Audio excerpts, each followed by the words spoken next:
Okay, Thanks. so Thanks, Giovanni.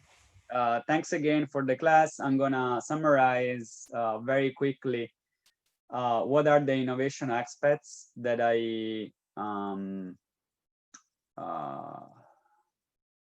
uh, considered when opening Brera. The first one was they are not. It's not a rank. It's not from the most important to the least one. They are, I think, equally important.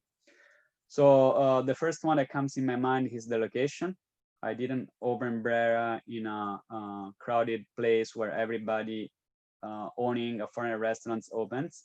In the case of Seoul, it would be Itaewon or maybe Hongdae. So I decided to open far away. No, I decided to open away from the foot traffic street, but not that far away. In my case, only 2 stops away. This allowed me to pay the lease fee of the land of the real estate much less than what I would pay in the main street. And consequently, it allowed me to practice more convenient and more competitive prices. So what I save from the rent, I don't put in my pocket, but I charge more competitive prices so that I can get more loyal customers.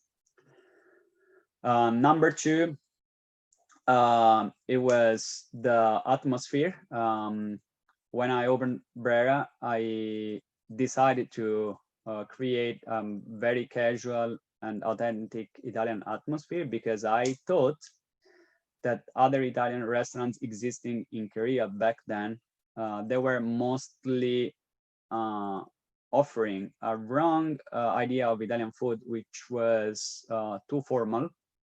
And this is not what happens actually in Italy.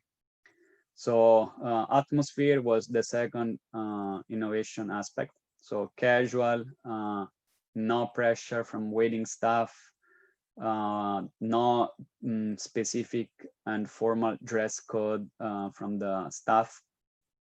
And even the design of the restaurant and the loud aspects of the restaurants reflect typical Italian joint where normal people go every day. And I think this was missing in Seoul. And I think people were eager to eat in a place like that. The third point of innovation is the delegation of operations to managers, which is quite different from what I've noticed here in Asia. Normally, Asian, Korean restaurant owners, but I heard about it happens also in big companies too. The ownership is very heavy when it comes to control the operations. So the interference of the ownership is quite heavy. So in my case, I decided to have a more Western style way to run the restaurant with managers accountable for their goals and objectives without with a very small control from the ownership side. So giving them autonomy and independence. And this is very important because in as every business, but in particular for restaurant business, happy human resource is crucial for the success because the contact with the customers is immediate. You don't have time to fix. While in other companies, if an employee does some mistake, you still have time to fix the mistake because you are in a office, so you have plenty of time. In the restaurants, the food comes out from the kitchen and you have to deliver it. Everything must be solved in that moment. So you have 1 minute to solve everything. So if you have even one or two human resources that they are not happy, it might cause a lot of problems. So giving them autonomy and independence ensures a good working environment. Number 4 was the product. So in the specific case of Italian restaurant, we decided to make fresh pasta instead of dry pastas. But as I said before, this is a detail of an Italian restaurant, of course. While the first three, they're more general principle that everybody can think of. This is very specific to Italian food. The difference between fresh and dry pasta is huge. It's not really a matter what is better and what is worse. They're just different.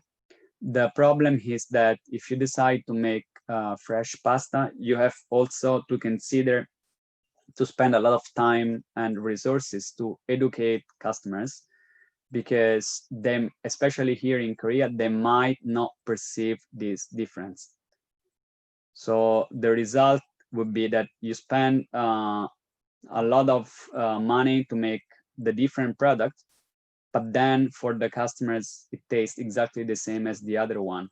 In this case, it would be useless. So if you decide to make this special product, then at the same time, you have to make a plan to educate the customers for them to appreciate it.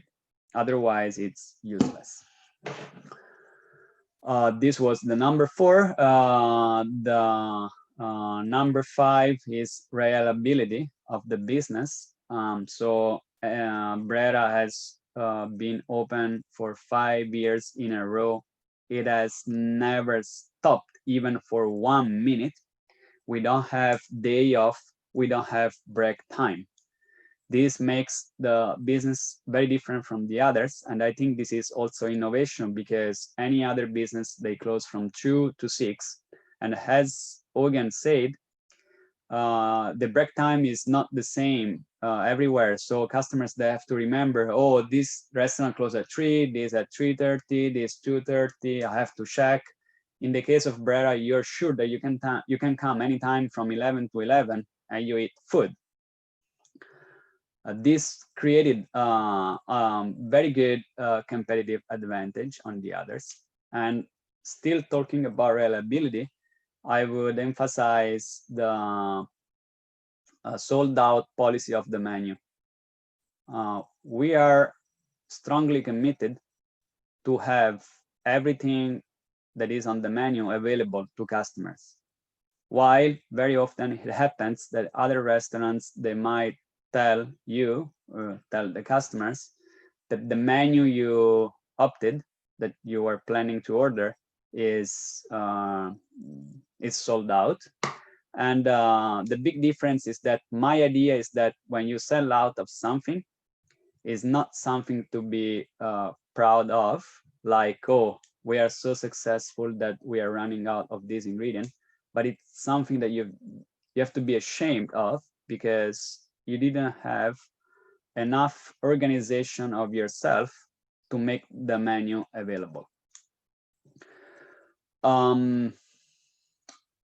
That's it, Ogan. Maybe there were some more points that I'm missing now. No, this was great. Thanks for the summary. I wanted to make one final comment.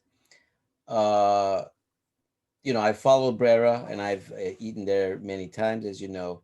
But I've also been following those Facebook and Instagram, and I found that what you discussed, the educational aspect of the customer, to be fascinating, because most people think about marketing as just, you know, advertising, bring the customers in, make the sale, that sort of thing. But I've noticed that your posts are obviously announcing new menu items and prices and whatnot, but you focus on that educational element, which I thought was, you know, very fascinating. That it's, you know, eating is an experience and learning and all this. So I think that fits very well.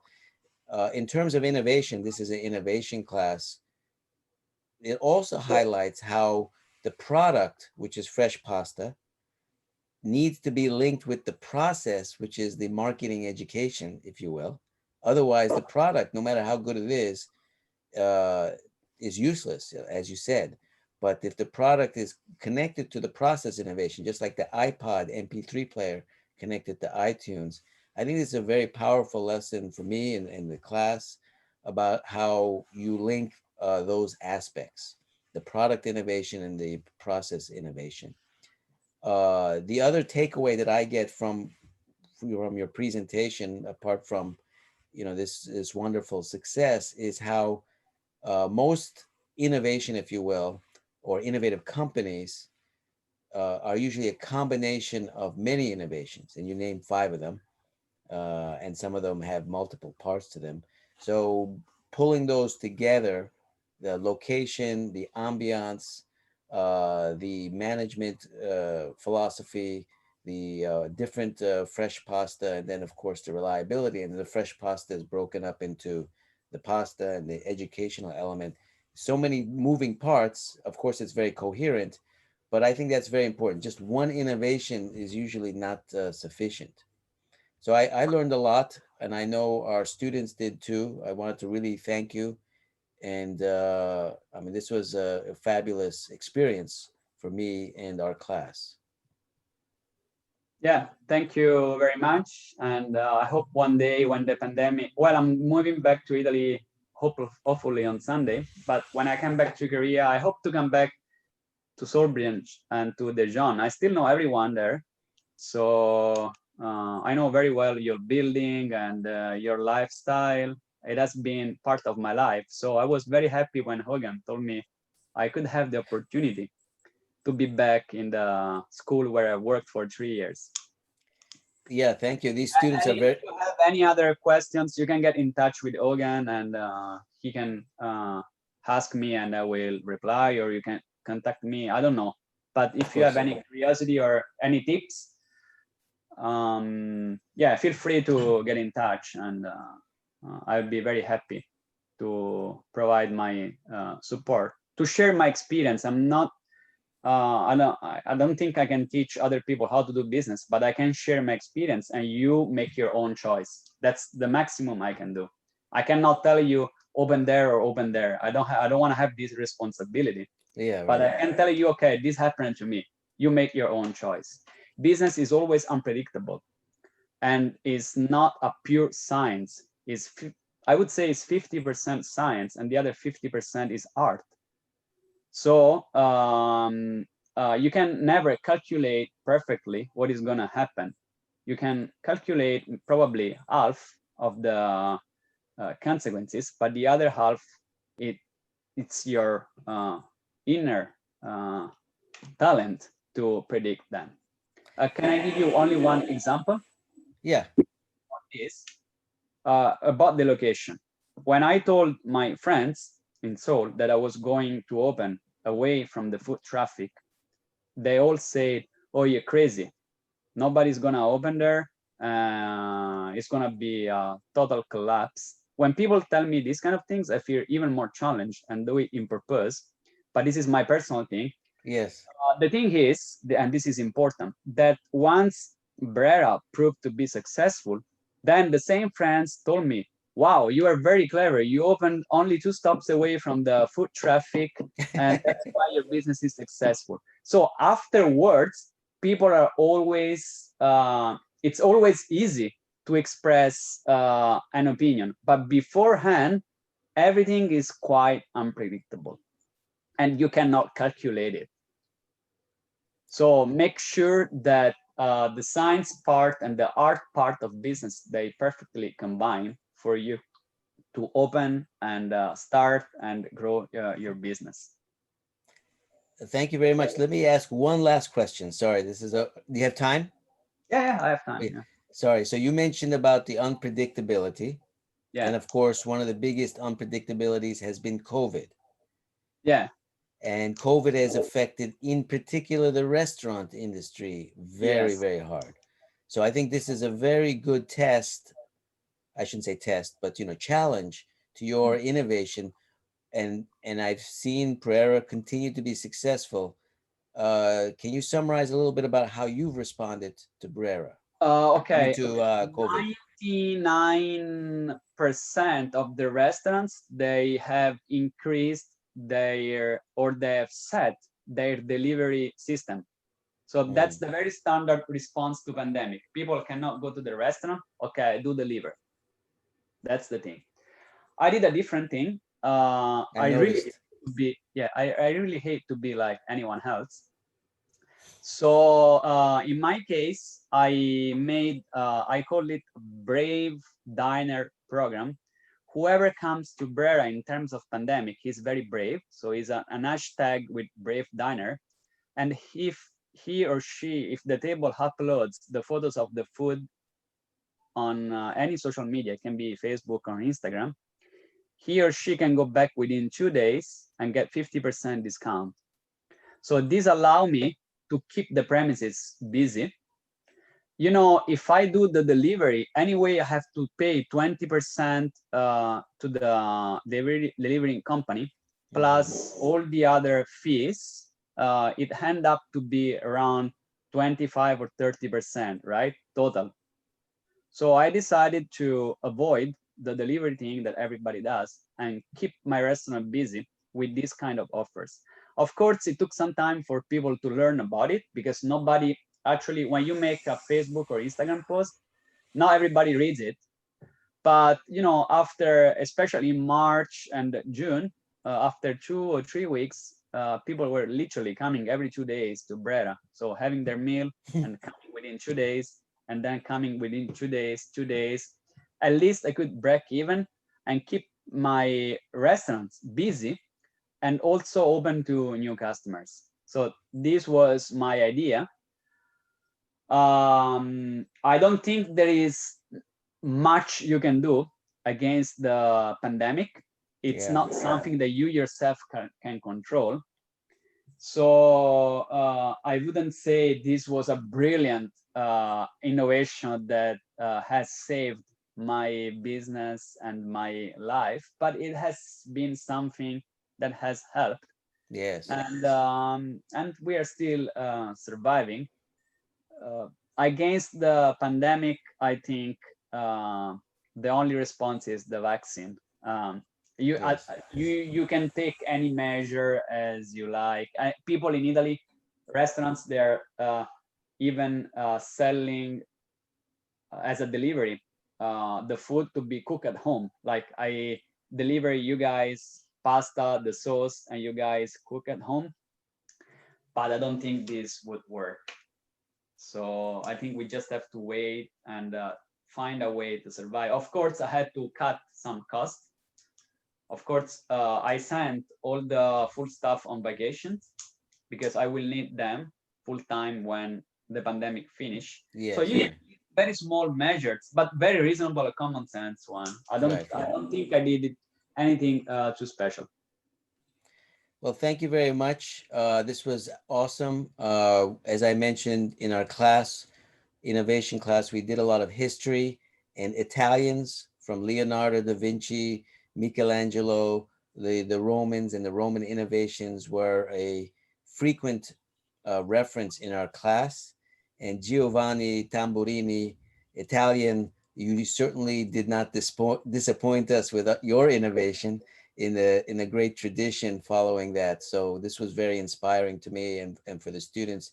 And I actually feel the same. I don't feel comfortable if I do something exactly like other people.